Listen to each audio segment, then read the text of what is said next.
بسم اللہ الرحمن الرحیم۔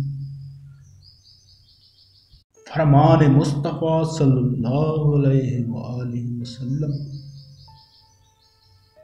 رزق کا ضامن حضرت سیدنا زیاد بن حارث رضی اللہ تعالیٰ عنہ سے مروی ہے کہ نبی مکرم نور مجسم رسول اکرم شہنشاہ نبی آدم صلی اللہ علیہ وآلہ وسلم کا فرمان ذیشان ہے، من طلب العلم تکفل اللہ لاہ برزق، یعنی جو شخص طلب علم میں رہتا ہے اللہ تعالیٰ اس کے رزق کا ضامن ہے۔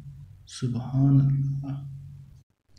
اللہ تعالیٰ طالب علم کو خاص طور پر ایسے ذریعے سے رزق عطا کرے گا کہ اس کا گمان بھی نہ ہوگا انشاءاللہ۔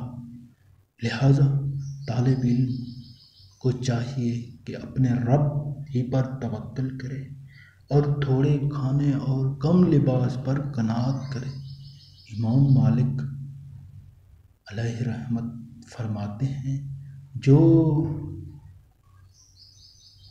فقر پر راضی نہ ہوگا تو اسے اس کا مطلوب یعنی علم نہ مل سکے گا۔ اللہ اکبر۔